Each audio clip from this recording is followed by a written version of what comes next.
My name is Gana Toshita Devi Dasi. I'm from Australia. Well, I'm actually waiting for this day for all my life.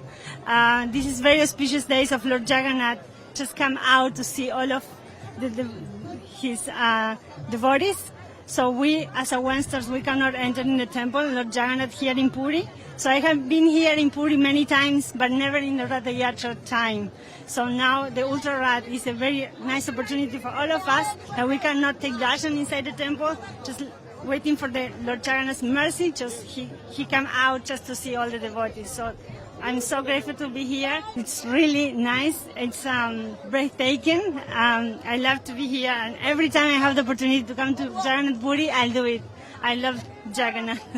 Jai Jagannath. Hari Bol. आपको तो पता होगा एक बेटा अपने माँ से कितना अटैच रहता है। जब एक माँ के गोद में आके एक बेटा बैठ जाता है, उसका शरीर उसका श्रीमुख पे कितना हंस आ जाता है। आप अगर अंदर जाएंगे, आप देखेंगे जब महाप्रभु ये जो आड़प मंडप पे आप दर्शन होती है, महाप्रभु के श्रीमुख में इतना तेज, इतना ज्योति होती है, वो आपको उधर नहीं दिखेगा, इधर दिखेगा। क्यों?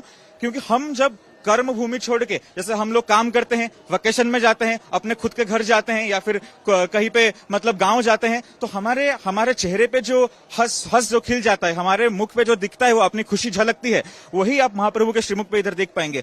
तो जाहिर सी बात है, महाप्रभु अपने माँ को, अपने जन्म वेदी को छोड़ के जब जाएंगे तो थोड़ी दुख तो उनके मन में जरूर होगी। पहंडी होके इधर आएंगे, आप सब देखेंगे, पहंडी होके थोड़ा उनका मन नहीं करेगा जाने के लिए। थोड़ा बारिश भी करा रहे हैं आज, इसीलिए थोड़ा रुक जाएंगे, थोड़ा फिर देखेंगे जन्म वेदी को। महाराष्ट्र चाहते हैं इधर महाप्रभु, तो बट सबको तो कर्म भूमि में लौटना पड़ता है। तो महाप्रभु वही थोड़ा भावुक होके, थोड़ा भाव के साथ अपनी माँ के जो गोद में रहे हैं 7 दिन के लिए, उसकी याद लेके फिर अपने कर्म भूमि को लौट जाएंगे। और जाते जाते माँ को तो इधर भेंट के गए, जाते जाते बीच में आती है हमारा मौसी माँ मंदिर, जो पुरी में बोला जाता है अर्धशोषिनी मंदिर। उधर मौसी माँ जो होते हैं, अपने मौसी माँ के पास मौसी माँ उनके लिए रखती है पोड़ पीठा। ओडिया जाति पोड़ पीठा को बहुत पसंद करती है।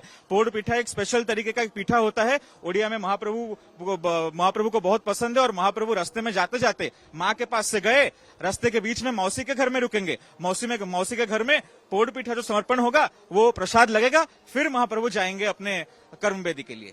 जय जगन्नाथ। मेरा नाम श्रेयांश है और आज महाप्रभु का गुंडीचा यात्रा है, बाहुड़ा यात्रा है। आज महाप्रभु 9 दिन अपना कर्म क्षेत्र छोड़कर अपने जन्म क्षेत्र में आए थे, जन्म वेदी। आज महाप्रभु अपना जन्म वेदी छोड़कर वापस अपने कर्म क्षेत्र में जाएंगे।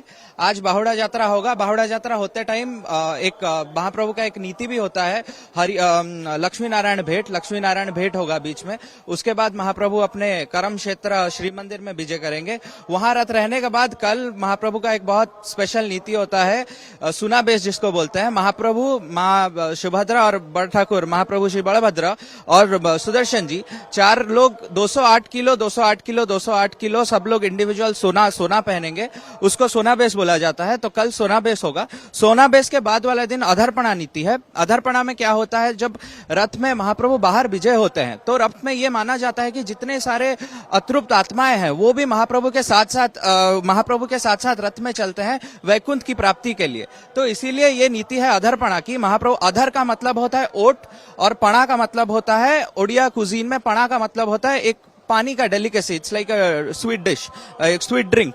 तो वो अधरपणा महाप्रभु के ओठों के लेवल तक रखा जाता है। बड़े बड़े हांडियों में वो अधरपणा बनाकर महाप्रभु के ओठों के लेवल तक रखा जाता है, फिर उसको तोड़ दिया जाता है। तो उसमें क्या होता है कि जितनी भी अतृप्त आत्माएं हैं जो महाप्रभु के साथ बाहर निकली है, कि एक दर्शन हो जाए हमें महाप्रभु के, कि उनको वैकुंठ की प्राप्ति हो जाए, इसीलिए वो आत्माएं आते हैं अधरपणा में, वो पणा थोड़ा सा पा लेते हैं सो दैट उनको वैकुंठ की प्राप्ति हो जाए। उसके बाद अधरपणा है। और लास्ट में जिस दिन महाप्रभु अपने कर्म क्षेत्र में फिर से विजय करेंगे वो है नीलाद्रि विजय।